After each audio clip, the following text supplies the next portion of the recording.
Viva Voz, com Vera Magalhães.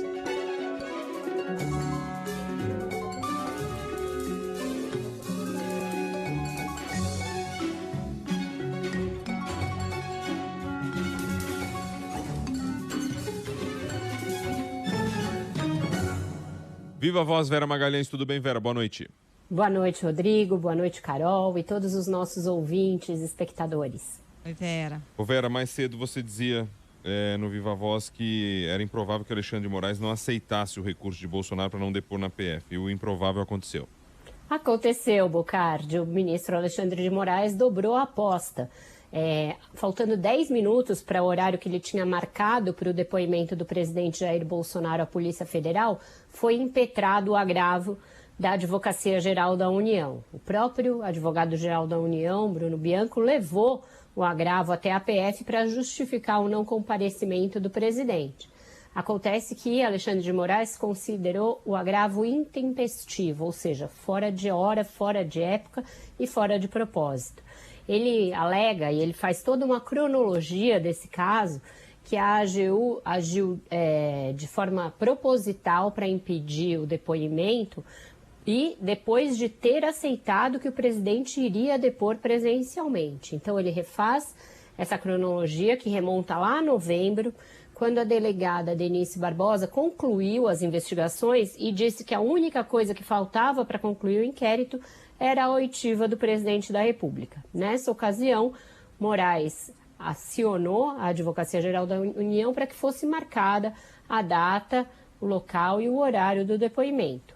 A AGU aqueceu, ou seja, disse que o presidente iria depor presencialmente em colaboração com a Justiça e faltando apenas poucas horas para se encerrar o prazo que ela, a Advocacia Geral da União, tinha para marcar o depoimento, mudou de ideia. Disse que Bolsonaro não iria mais e deixou por isso mesmo. Foi só então que o ministro Alexandre de Moraes intimou o presidente a depor neste dia de hoje, nesta sexta-feira, dando, portanto, 24 horas de prazo. Então, os ânimos estão exaltados, a corda está bastante esticada, não é usual um ministro do Supremo recusar, assim, um recurso para levar ao plenário, e o Alexandre de Moraes diz que o momento para mandar a decisão ao plenário é lá atrás, em novembro, e não agora. E as coisas vão ter de ser decididas, eu não sei como. Por quê? Porque ele não acatou o recurso, portanto manteve o depoimento, mas não adotou nenhuma medida para conduzir, por exemplo, coercitivamente o presidente a depor. Isso não pode ser feito, nem só em relação a ele, que é o presidente da República, nem em relação a ninguém, porque o próprio Supremo Tribunal Federal decidiu que é ilegal condução coercitiva para prestar depoimento. Então, alguma solução intermediária vai ter de ser buscada. Dessa vez, Michel Temer diz que não é com ele. O Luiz Fux está nos Estados Unidos. Vai ficar a cargo da ministra Rosa Weber, juntamente com a AGU e com ele Moraes, tentar chegar a um entendimento do que vai ser feito nesse que é um impasse visível, numa situação, de novo, que opõe o Executivo e o Judiciário. Agora, Vera, a Polícia Federal diz que tem indício de crime na conduta do Bolsonaro e que reuniu elementos da atuação voluntária e consciente do presidente no vazamento de dados sigilosos. É muito grave. Qual pode ser o desdobramento disso? Muito grave, Carol. No limite, se o presidente não der uma explicação razoável para isso que está sendo investigado, porque ele próprio, né? Aí que tá, o Bolsonaro ele vai deixando muitos rastros contra ele, né? Ele disse em alto e bom som, ele leu os dados de um inquérito sigiloso numa live. Portanto, o batom na cueca maior que esse não existe. Tem a participação também do deputado Felipe Barros, do PSL do Paraná, como um intermediário aí do inquérito, quem teria dado os dados ao Bolsonaro, e até o ajudante de ordens entrou de gaiato aí no navio. Coronel Cid também está indiciado pela PF. Na verdade, o Felipe Barros e o presidente ainda não constam como indiciados por uma decisão do próprio Supremo. Quem tem foro privilegiado só pode vir a ser indiciado por ministro do Supremo. Então, está se aguardando o depoimento do Bolsonaro para que ele, Alexandre de Moraes, decida algo nesse inquérito. Ele deverá, pelo andar da carruagem, indiciar o presidente. Ele está levando a ferro e fogo todos os passos desse inquérito. Até então, Bolsonaro já apareceu, já figurou em vários inquéritos. Aquele inquérito do Moro, inquérito dos atos antidemocráticos, inquérito das fake news, vários deles. Mas não tinha havido a Polícia Federal apontar um crime da lavra do presidente da República em nenhum desses inquéritos. Isso é inédito, é grave, muito grave. Os crimes apontados são crimes funcionais, crimes contra a administração pública, que detentores de cargo cometem justamente em função do cargo que ocupam, e caberá ao ministro Alexandre de Moraes fazer esse indiciamento se Bolsonaro não conseguir provar que não teve nada a ver com isso. Provar que não teve nada a ver com isso é muito difícil, porque, como eu disse, ele leu o documento. Então, estamos numa encruzilhada. O presidente vai tentar politizar ao máximo essa questão, dizer que é alvo de perseguição do ministro Alexandre de Moraes, elencar os vários casos que estiveram sob responsabilidade dele e que o implicavam, e tentar se vitimizar perante a sua base e mover essa base para ataques ao Supremo, o que já está acontecendo muito fortemente desde ontem. Então, Eita, aí, tudo bem aí, Vera? Eu chutei o meu fone, me desculpem. Então, a gente está assistindo em mais um caso aí, na pandemia já está sendo assim, mas também nesse caso um reprise de 2021, de embates entre o Supremo e o Bolsonaro. Só queria contemplar aqui a participação do pessoal que vai ouvindo e vai falando. Daí essa decisão de Moraes, será que não cabe um mandado de segurança no plenário? Assim me parece. Aí a mensagem do Leonardo. Mas tem outras duas aqui, o seguinte. Mensagem do DDD 69, do Felipe Jefferson. Rapaz, no que a AGU e a PGR se transformaram nesses últimos anos? O país está totalmente desmoralizado. Em uma democracia ninguém está acima da lei. Ele está lembrando. E a gente vem falando muito sobre isso, né? Inclusive da Procuradoria-Geral da República. Tem uma outra mensagem aqui, ó, é de São Paulo. O nome dele é Fábio Samizu. Se o Bolsonaro se acha no direito de divulgar inquéritos sobre sigilo, acho que poderiam divulgar as coisas que o próprio Bolsonaro estabeleceu o sigilo de 100 anos também, como a fatura de cartão de crédito, carteira de vacinação dele, essas coisas todas. Afinal, o pau que bate em sigilo de inquérito bate em sigilo de Bolsonaro, não? Pois é, bem lembrado pelo nosso ouvinte, Bocardi, mas nesse caso é mais difícil, porque qualquer um que requerer, pela lei, por exemplo, de acesso à informação, e vários parlamentares já requereram, vários veículos de imprensa, dá com a cara na porta do Gabinete de Segurança Institucional que não libera os dados. Nesse caso, provavelmente o deputado teve acesso usando a sua prerrogativa de fazer requerimento de informação como deputado, e aí a Polícia Federal deve ter prestado informações a ele e assim vazou. Esse é um caminho para esse vazamento, mas no caso da presidência, esses documentos estão mais blindados, mas é boa a contradição que o nosso ouvinte aponta. Dá de assunto, Carol? Vamos seguir aqui, Bocardi, porque teve também essa decisão da Justiça de arquivar o inquérito do Triplex contra o ex-presidente Lula. Na verdade, prescreveu, né? Até porque o Lula já tem mais de 70 anos e aí, com a anulação da sentença, o caso voltava para estaca zero, acabou prescrevendo. A prescrição já era o caminho mais provável desse caso e também dos outros, quando o Supremo tomou a decisão de anular 1 a 1 dos processos contra o ex-presidente Lula, que haviam começado em Curitiba e tinham chegado à condenação em segunda instância, tanto esse quanto do sítio de Atibaia, Carol. Então, mais uma vitória para o ex-presidente Lula, porque agora não vai caber mesmo nenhum tipo de punição e nenhum tipo de apuração nesse caso.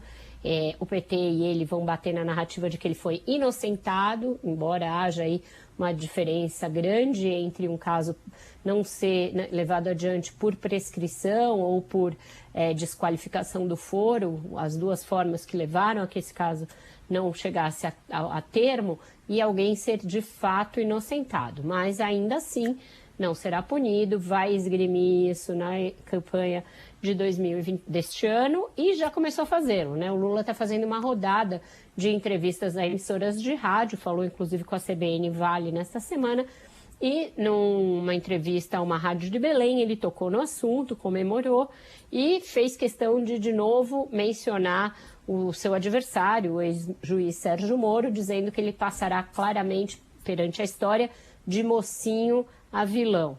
Esses dois, eles têm feito esse tipo de embate, e também o Moro também batendo no ex-presidente Jair Bolsonaro, decidiu que vai mencionar os dois no seu slogan de campanha, dizendo que votar em Bolsonaro significa eleger Lula, portanto tentando ser depositário desse voto do eleitor bolsonarista arrependido. E, por enquanto, a terceira via tem dificuldades de se firmar, né? A gente viu ontem a pesquisa que mostra uma polarização muito grande entre Lula e Bolsonaro, mas o Moro vai tentando entrar e vai levando também as suas próprias pancadas, né? Hoje vai fazer uma live aí para se defender. Tá nessa live que já tá rolando, e é isso também que vai estar aí no discurso do ex-presidente Lula também neste embate, né? Do conflito de interesses. É isso, o Bocardi, porque ele prometeu para hoje, ele, Moro, a divulgação dos seus recebimentos por parte do escritório de advocacia que o contratou quando saiu do governo, Álvares e Marçal. Ele vai divulgar agora nessa live, mas nosso colega Lauro Jardim antecipou esses números no Globo hoje mais cedo. Ele vai declarar recebimentos de $656 mil em um ano.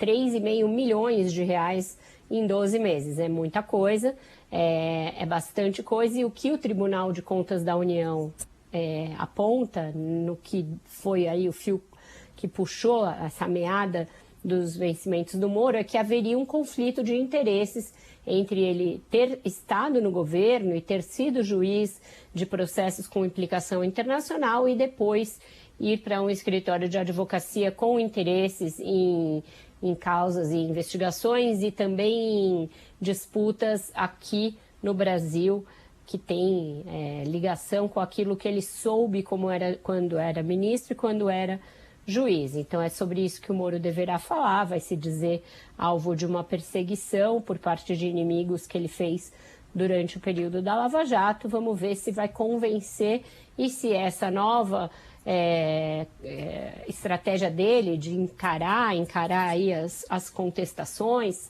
se cercando dos novos aliados do MBL, dos seus aliados do Podemos, vai surtir efeito para ele crescer nas pesquisas, porque desde que se lançou em novembro ele segue mais ou menos nesse mesmo patamar de 8%, 9%, não voltou a ter novos crescimentos.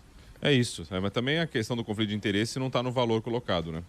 Poderia ser $1 ou milhões de dólares nessa colocação aí. Então são coisas distintas que cada um vai ter que enxergar se realmente no processo e no trabalho que ele fez houve um conflito de interesse ou não. Exato. Eles trazem a coisa do valor para justamente chamar a atenção, né? Por ser um valor altíssimo, e é muito alto mesmo. Uma relação privada estabelece o valor que quiser, né? Entre eles. Sim. Esse que é o ponto, né?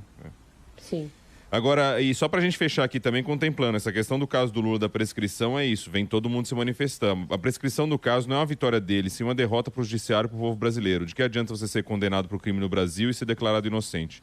Uma vergonha quando a credibilidade do judiciário brasileiro. E no fundo é mais do que isso. Das pessoas falando, esse é um caso muito, muito pitoresco para se discutir. Porque é isso, foi inocentado. Não, mas o crime foi prescrito, houve uma prescrição.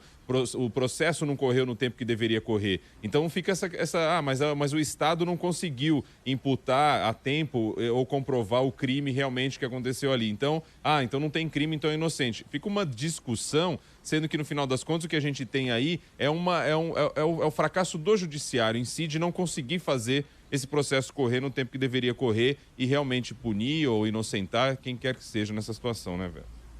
Porque eles deveriam ter, caso fosse realmente esse o caso, apontado o Foro de Curitiba como inepto para julgar o ex-presidente Lula no início das ações e não depois da condenação em segunda instância, inclusive já vários recursos ao STJ, ao próprio STF. Então isso certamente foi extemporâneo e intempestivo, e o Supremo ficou com isso ali sem explicar direito, porque já depois de tudo isso, tendo a defesa do Lula muitas vezes alegado justamente que ele não deveria ser processado em Curitiba, porque depois de tanto tempo e de tantas decisões se anulou tudo. Então é um processo todo ele eivado de muitas impropriedades, e algumas delas levaram a essa solução, porque com a Vaza Jato, a gente viu uma relação imprópria entre o Ministério Público e o juiz Sérgio Moro. Recentemente, ele voltou a ser alvo de ataque quando ele disse que ele comandou a Lava Jato,